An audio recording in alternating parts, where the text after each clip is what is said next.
স্ত্রীকে তালাক দিয়ে তওবা করে সংসার করলে গুনাহ হবে? পরিবারের একের পর এক বিপদ লেগে থাকে, এ থেকে মুক্তির উপায় কি? মৃত ব্যক্তির ব্যবহার করা জিনিসপত্র, জামা কাপড়, ফোন, এগুলো কি তার পরিবারের সদস্যরা ব্যবহার করতে পারবেন? বাড়িতে এমন পুরাতন কোরআন থাকলে যেটা পড়ার অনুপযোগী, সেটা কি করব? মোজা পায়ে থাকলে অজু করার সময় মাসাহ করলে অজু হবে কি না? এক হুজুর বলেছেন বিড়ি সিগারেট খেলে নাকি 40 দিন ইবাদত হবে না। জন্মবারে চুল নখ কাটলে নাকি অমঙ্গল হয়, এক্ষেত্রে ইসলাম কি বলে? স্বামী পরনারে আসক্ত থাকলে স্ত্রীর করণীয় কি? সতর বের হলে অজু ভাঙবে কি না?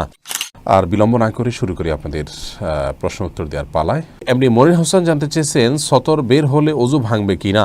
না, সতর বের হলে অজু ভাঙবে না, তার সাথে অজুর কোনো সম্পর্ক নেই। কিন্তু একজন ইমানদার হিসাবে আমাদের উচিত হলো আমাদের যথাসম্ভব সতর ঢেকে নিজেকে আপনার কি বলে এটাকে শালীনতার ভিতরে রাখা, শ্লীলতার ভিতরে রাখা এবং ভদ্র মানুষদের মধ্যে থাকা এবং লজ্জাশীলতার ভিতরে থাকা, যার কারণে এটা উচিত না। কিন্তু অজু করতে কেউ যদি হাঁটুর কাপড় উঠে যায়, অজু ভঙ্গ হবে না এবং অনিচ্ছাকৃত হয়ে গেলে এটাকে সরা নেবে, কোনো অসুবিধা নেই। অন্যই ইউএস আইডি থেকে আপনি জানতেছেন স্বামী পরনারে আসক্ত থাকলে স্ত্রীর করণীয় কি? স্বামী যদি পরনারে আসক্ত হন, আল্লাহ মাফ করুন, এই রোগটি এখন ভয়াবহ আকার ধারণ করেছে, তাহলে স্ত্রীর প্রথম করণীয় হলো স্বামীকে পরনারী আসক্তি থেকে বাঁচানোর জন্য তার ভিতরে তাকওয়া জাগ্রত করা, আল্লাহর ভয় জাগ্রত করা, কাউন্সেলিং করা, তাকে বোঝানো, চোখের পানি দিয়ে, আন্তরিকতা দিয়ে, ভালোবাসা দিয়ে তাকে বোঝানো উচিত। নিজে না পারলে অন্য যাদেরকে দিয়ে বোঝালে আল্লাহর ভয় তার ভিতরে জাগ্রত করা যাবে, তাকওয়া জাগ্রত করা যাবে, সেই চেষ্টা তার অব্যাহত রাখা উচিত, দাওয়াতি কাজ চালানো উচিত। সেই সাথে স্বামী নিজেকে সাজিয়ে গুছিয়ে যথাসম্ভব সুন্দরভাবে উপস্থাপন করবেন এবং স্বামীকে আকৃষ্ট করার চেষ্টা করবেন। স্বামী যাতে বিপদগামিতার দিকে না বাড়ায়, সেই জায়গা থেকে নিজের সকল করণীয় তিনি করবেন ইনশাআল্লাহ বিইذনিল্লাহ। সেই সাথে তৃতীয়ত আল্লাহর কাছে খুব বেশি বেশি দোয়া করবেন, ইস্তেগফার করবেন এবং তার হেদায়েতের জন্য দোয়া চাইবেন এবং তার গুনাহ মাফের জন্য দোয়া চাইবেন। এই কাজগুলো তার করা উচিত। যদি কোনো স্বামীকে ফোর্স করার সুযোগ থাকে, তাহলে সেখানে ফোর্সও করবেন এবং সেই ফোর্স করতে গিয়ে যদি তার প্রতি অন্য কাউকে দিয়ে ফোর্স করাতে গিয়ে যদি তার উপরে প্রেশার দেওয়া হয় এবং সে প্রেশার দেওয়ার মাধ্যমে সে যদি অন্যায় থেকে ফিরে আসে, তাহলে সেটাও জায়েজ আছে, কোনো অসুবিধা নেই। কারণ অন্যায় কাজ থেকে, হারাম কাজ থেকে বাঁচানোর জন্য সেই কাজটি করা। আর এর কোনোটি যদি করা সম্ভব না হয়, তাহলে সেক্ষেত্রে স্ত্রী চাইলে স্বামীর এই অনাচারকে সয়ে তার সাথে সংসার করতে পারেন, এই জন্য তার কোনো গুনাহ হবে না। তিনি তার দায়িত্ব পালন করেছেন, তাকে সতর্ক করেছেন। এরপরও তিনি যদি অপকর্ম করেন, তাহলে স্ত্রীর এখানে কোনো দায় থাকবে না, তিনি আল্লাহর কাছে সম্পূর্ণ দায়মুক্ত থাকবেন এবং তিনি এই ব্যক্তির সংসার করতে পারেন, কোনো গুনাহ হবে না, তার গুনাহ তাকে পাবে। ইসলাম শরীয়ত অনুযায়ী কারোর গুনাহ অন্য কারোর উপরে আল্লাহ তাআলা চাপিয়ে দেন না।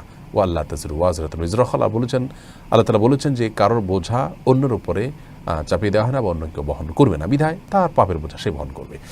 আর যদি এ ধরনের পাপ থেকে আপনার তাকে বিরত না রাখা, তার এ ধরনের পাপে সে লিপ্ত থাকার কারণে স্ত্রী তার সাথে সংসার করতে ইতস্তত বোধ করেন, তার কাছে অস্বস্তি লাগে, তার কাছে খারাপ লাগে, তাহলে সেক্ষেত্রে আপনার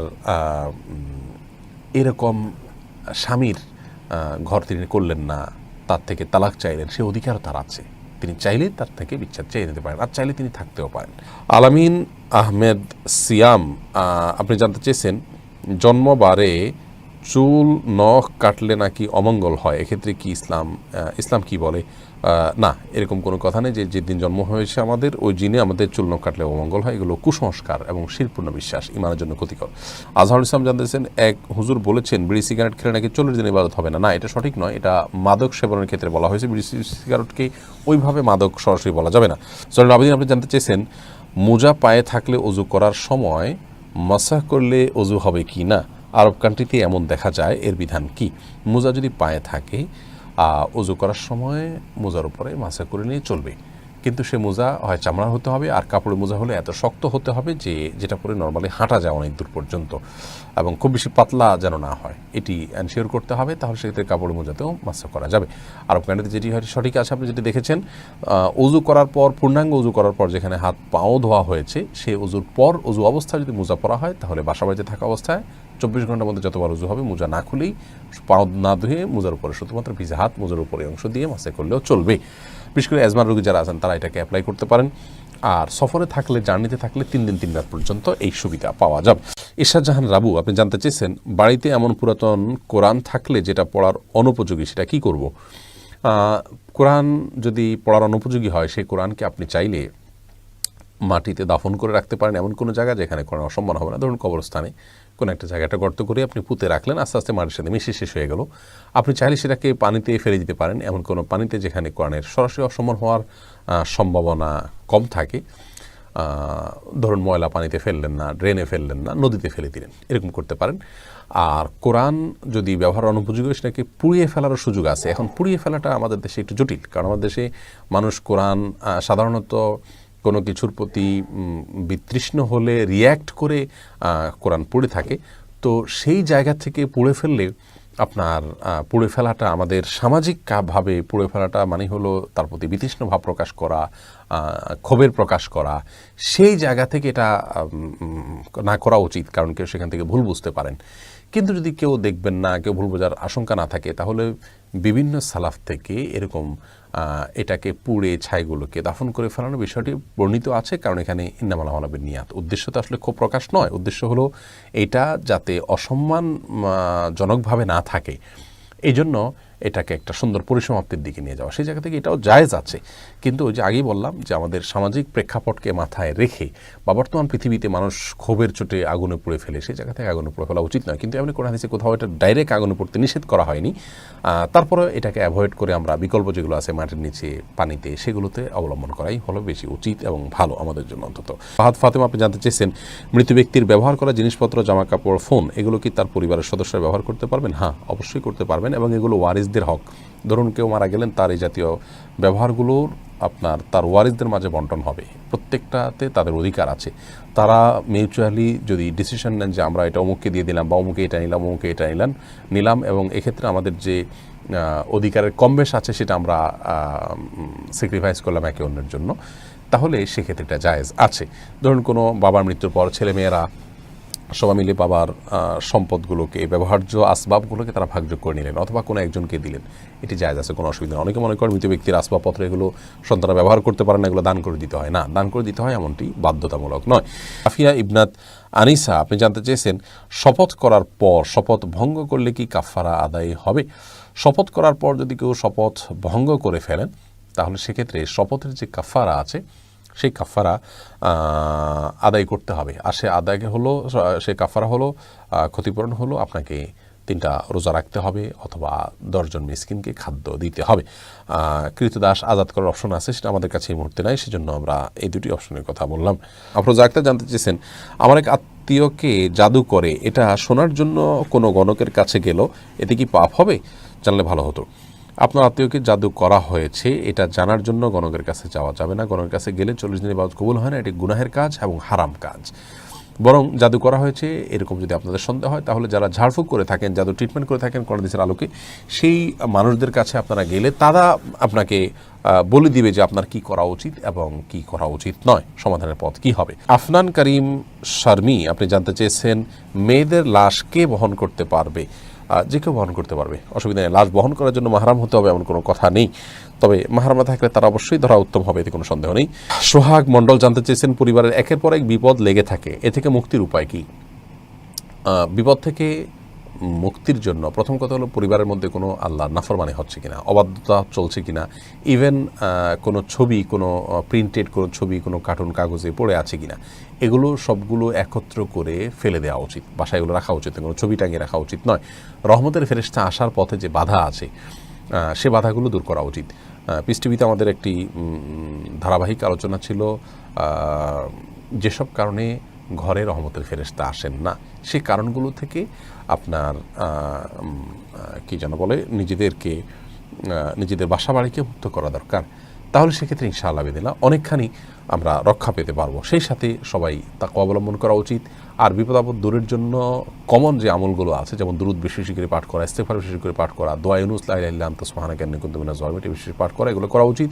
দান সাদকা যতটুকু সাধ্য আছে ততটুকু করা উচিত। আল্লাহ তাআলা হেফাজত করুন। এরপরেও যদি বিপদ না যায়, তাহলে এই বিপদে সবর করার মাধ্যমে নিজের আখিরাতকে বিল্ড আপ করার চেষ্টা করা উচিত। আল্লাহ তাআলা আমাদেরকে তৌফিক দান করুন। সুপ্রিয় দর্শক শ্রোতা ভাই বোন, আল্লাহ রাব্বুল আলামিনের কাছে সবচেয়ে অপছন্দনীয় বৈধ কাজ হলো তালাক বা স্বামী স্ত্রীর মধ্যে সম্পর্ক ছিন্ন হয়ে যাওয়া। সহিহ মুসলিম বর্ণনা অনুযায়ী শয়তানের কাছে সবচেয়ে প্রিয় কাজ হলো দাম্পত্য জীবনে ভাঙন ধরা বা স্বামী স্ত্রীর মধ্যে বিচ্ছিন্নতা ঘটে যাওয়া। এ তালাক আমাদের সমাজে অহরহ ঘটছে, এটি আমাদের গা শোয়া হয়ে যাচ্ছে। দাম্পত্য জীবনগুলো ঠুনকো হয়ে যাচ্ছে, একের পর এক দাম্পত্য সম্পর্কগুলো ভেঙে খান খান হয়ে যাচ্ছে। এর অন্যতম একটি কারণ হলো তালাক সম্পর্কে ধারণা না থাকা। ইসলাম আমাদেরকে সর্বাবস্থায় তালাকের ক্ষেত্রে এমন তালাক দিতে বলে যে তালাক দেওয়ার পর আবার প্রত্যাহার করার সুযোগ থাকে। কোনো প্রকার বিবাহ পড়ানো ছাড়া, কোনো প্রকার প্রসেস ছাড়া সাধারণভাবেই একজন স্বামী তার তালাককে উইথড্র করার সুযোগ থাকে, এমন তালাক দেওয়ার কথা ইসলাম আমাদেরকে বলে। আমরা অনেকেই জানি না যে তালাকের মধ্যে এক প্রকারের তালাক আছে যে তালাক দেওয়ার পর আবার ফিরিয়ে নেওয়া যায়, প্রত্যাহার করা যায়, উইথড্র করা যায়। প্রিয় দর্শক, ইসলাম মৌলিকভাবে একজন পুরুষকে নির্দেশনা দেয় যে তার স্ত্রীর সাথে যদি কোনোভাবে বনিবনা না হয় তাহলে প্রথমে তাকে সংশোধন করার যতগুলো পন্থা আছে সবগুলো অবলম্বন করা, তাকে বোঝানো, স্নেহ দিয়ে, ভালোবাসা দিয়ে, না হলে কঠোরতায় যাওয়া, অভিমান করা, সেটাতেও না হলে তৃতীয় পক্ষকে সেখানে ইনভলভ করা, তার মাধ্যমে সংশোধনের চেষ্টা করা, তাতেও যদি না হয় এবং কোনোভাবেই সংসার টেকানোর কোনো সুযোগ না থাকে তাহলে সেক্ষেত্রে সুচিন্তিতভাবে প্রত্যাহারযোগ্য তালাকের পথ অবলম্বন করা। আর সে প্রত্যাহারযোগ্য তালাক হলো, কোনো স্বামী তার স্ত্রীকে মাসিক অবস্থায় তালাক দিবেন না। মাসিক থেকে পবিত্র হওয়ার পর যখন সম্পূর্ণরূপে পবিত্র হয়ে যাবেন স্ত্রী, তখন শারীরিক সম্পর্ক করার আগে স্ত্রীকে একটি মাত্র তালাক দেওয়া, এটা হলো সুন্নাহসম্মত তালাক।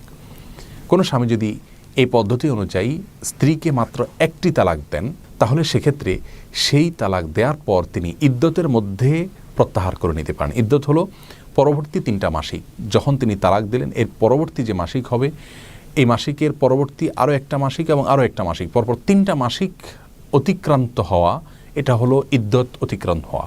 এই 3টা মাসিক অতিক্রম হওয়ার আগে আগে স্বামী চাইলে তার স্ত্রীকে প্রত্যাহার করে নিতে পারেন এবং সেক্ষেত্রে নতুন করে বিবাহ পড়ানোর কোনো প্রয়োজন হবে না। এক্ষেত্রে প্রত্যাহারের পদ্ধতি কি হবে সেটা নিয়ে বিশদ আলোচনা আছে। মুখে যদি বলেন যে আমি প্রত্যাহার করে নিলাম, অথবা স্বামী স্ত্রী হিসাবে তারা বসবাস করা শুরু করলেন, তাতে কিন্তু প্রত্যাহার হয়ে যাবে।